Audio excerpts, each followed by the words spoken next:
Dans cette vidéo, je vais vous présenter 10 exemples concrets à pratiquer en milieu professionnel et 10 exemples dans votre vie personnelle. Vous pouvez entendre différentes terminologies autour de la facilitation graphique. Vous pourrez entendre l'usage de la pensée visuelle, de la facilitation visuelle, ou parfois d'apprendre avec le dessin, comme dans le livre d'Étienne Appert. Ce que je vous propose de retenir, c'est que la facilitation graphique est un ensemble de postures et d'outils qui vont permettre de faciliter l'apprentissage, la compréhension, la mémorisation ou la participation. Quels que soient les usages que vous allez pouvoir retenir, il est toujours important de prendre soin d'expliquer à votre public ce que vous êtes en train de faire. En effet, le fait de faciliter graphiquement, en tout cas si vous êtes en mode dessiné, va faire que vous allez rompre le contact avec là ou les personnes. Donc certaines personnes peuvent se trouver un petit peu surprises, voire choquées de voir qu'on ne les regarde pas. Donc pensez à le faire avant de démarrer.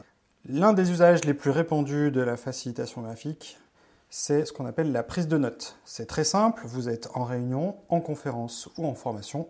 Vous pouvez aussi être en présence d'un patient ou d'un parent d'élève ou d'un élève. Le principe, c'est que vous écoutez et que vous prenez des notes en dessinant pour vous. Cette technique est très pratique pour faire un compte-rendu de ce qui vous est dit, favoriser, stimuler votre apprentissage et mieux assimiler ce que la personne est en train de vous transmettre. Deuxième usage possible, résumer un document. Vous avez peut-être lu ou reçu un document assez volumineux et vous avez envie d'imaginer une version plus simplifiée et pour ça vous avez peut-être envie de l'illustrer. Ça peut s'appliquer à n'importe quel document technique, une procédure, un mode d'emploi, un plan d'action ou un livre. Troisième usage, la conception d'un cours ou d'une formation ou d'un contenu pédagogique. Cet usage a vocation à vous aider à réfléchir, à poser vos idées et à les structurer. Si vous êtes dans une posture de transmission d'une information, vous pourriez réfléchir à l'ingénierie pédagogique et réaliser par exemple un storyboard visuel de votre parcours de formation ou d'enseignement. Dans tous les usages que nous venons de voir, vous dessinez pour vous sans pression. Passons maintenant à des exemples où vous dessinez pour quelqu'un. Quatrième usage, le coaching visuel. Dans cette situation, une personne vous formule une question, vous formule un problème.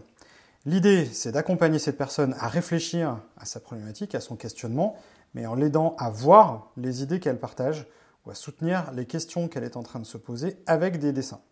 Le coaching visuel va beaucoup intéresser les personnes en situation de coaching ou de conseil, d'une manière générale, et va pouvoir s'adresser à des entrepreneurs, à des managers, à des collaborateurs qui se posent des questions sur leur métier. On peut aussi imaginer le coaching visuel dans le domaine médical, par exemple si vous êtes orthophoniste ou sophrologue. Passons maintenant à des exemples où vous dessinez pour un collectif. Usage numéro 5, afficher l'ordre du jour. Un moyen simple et ludique d'utiliser le dessin dans votre vie professionnelle, c'est de proposer l'ordre du jour d'une réunion, d'un atelier, d'une table ronde ou de la thématique d'un événement auquel vous assistez, et ça de manière visuelle. Généralement, cet ordre du jour prend la forme d'un poster qui sera présent en permanence et visible de tous. En fonction de vos pratiques, sur cet ordre du jour, on pourra retrouver la durée, l'agenda, le livrable attendu, les personnes présentes, plus toutes les autres modalités logistiques que vous avez besoin d'indiquer. Ce qui est important, c'est que ce poster va vous servir de trame tout au long de l'événement. Sixième usage professionnel, illustrer votre présentation. Faire une bonne présentation, et particulièrement une présentation visuelle, c'est améliorer la clarté de votre communication et d'éviter ces fameuses présentations PowerPoint qui sont lourdes et indigestes. L'idée, ce serait par exemple de revoir l'ensemble de vos slides et d'en faire la synthèse tout en gardant le même niveau d'information. Chacun de vos slides pourrait par exemple comporter des pictogrammes que vous auriez dessinés à la main, et ces pictogrammes vont aider à mémoriser les idées. Septième usage, réaliser une charte de valeurs, un manifeste d'équipe. Les équipes, les groupes sont souvent amenés à se poser la question de qui nous sommes et que partageons-nous. Cette question étant suffisamment puissante et importante pour qu'elle se retrouve, en tout cas que le fruit de la réflexion, se retrouve dans un livrable qui soit partagé de tous. Dans ce livrable, dans cette charte, on va retrouver des choses, par exemple sur les notions d'engagement, de qualité, de service, d'écoute, de respect. Une charte de valeurs engage l'équipe et elle est le plus souvent écrite. Mais les mots, parfois, ne reflètent pas suffisamment le poids et la puissance des termes qui ont été retenus pour écrire cette charte. Il pourrait donc être intéressant de produire et d'afficher une version dessinée avec vos valeurs. Huitième usage, partager une vision collective. Dans une entreprise, une organisation ou une association, le visuel peut vous aider à partager une vision collective de votre projet, de votre produit, de votre service. Généralement, ce type de séance a lieu en groupe, en atelier ou en réunion, Et l'idée, c'est de prendre des notes visuelles face à tout le monde pour retranscrire les éléments clés d'une réflexion qui sera menée par tout le monde. Cette fois, vous ne dessinez pas uniquement pour vous, mais vous aidez à la réflexion du groupe. Cela peut être par exemple pour la vision d'un projet, établir une feuille de route, définir une solution à un problème ou tout simplement partager la même vision du problème. 9e usage professionnel, le scribing en français ou scribing pour les plus anglophones. Cet usage consiste à faire un enregistrement graphique d'une conférence ou d'une séquence assez descendante. Généralement, le scriber, le graphic recorder, l'enregistreur graphique est présent sur une scène, généralement face à un grand tableau, et fait un compte-rendu de ce qui est dit pendant une séquence qui va de quelques minutes à plusieurs heures. L'objectif du scribing, c'est qu'à la fin de l'événement, les différentes personnes ont une synthèse et un résumé de ce qui a pu se dire. 10e usage professionnel, le parler dessiné.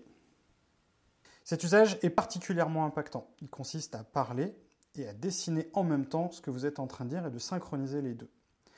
L'intérêt, c'est que les participants voient le fil de votre pensée se construire au fur et à mesure et que vous posez les idées sur le tableau ou sur la page. Vous allez poser les idées d'un concept que vous maîtrisez. Concrètement, vous pouvez pratiquer ça lors d'une situation d'avant-vente pour expliquer votre offre à votre client, pour faire une présentation en entreprise ou dans une association, pour pitcher une idée ou pour partager tout simplement une réflexion ou une vision. Cette pratique requiert une préparation assez importante en amont, même s'il reste toutefois possible d'improviser si vous vous sentez à l'aise. Passons maintenant à des exemples d'usage dans votre vie personnelle. Usage numéro 1, prendre de la hauteur.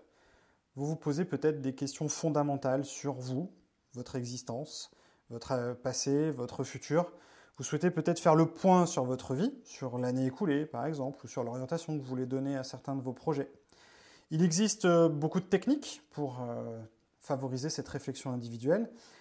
Et parmi elles, la facilitation graphique peut vous aider à faire le point et à explorer votre monde intérieur, à poser vos idées pour en faire émerger de nouvelles. Si vous êtes en recherche d'emploi ou en transition professionnelle, c'est aussi l'occasion de revoir votre CV de manière plus visuelle. Vous allez pouvoir réfléchir ainsi à ce que vous voulez mettre en avant, vos forces, comment est-ce que vous voulez que les choses soient lues par votre interlocuteur. Deuxième usage privé, expliquer les règles familiales. C'est une tendance de fond, comment favoriser la communication entre les parents et les enfants. Comment est-ce qu'on va pouvoir s'assurer des rituels, que les règles sont bien respectées pour que tout se passe bien dans la joie et la bonne humeur. Eh bien, ça peut être intéressant de construire ces panneaux-là avec vos enfants, d'utiliser ce qu'on va appeler des techniques de management visuel pour faire passer les messages, par exemple pour expliquer la routine du soir aux enfants avec les différentes étapes à suivre. Les usages personnels sont nombreux, puisque à peu près tous les prétextes sont bons. Pour vous entraîner, je vous recommande de dessiner sur des sujets que vous aimez, qui vous intéressent. Et je vous donne quelques exemples dans cette planche. À vous de choisir, toutes les occasions sont bonnes. C'est à vous, prenez le crayon.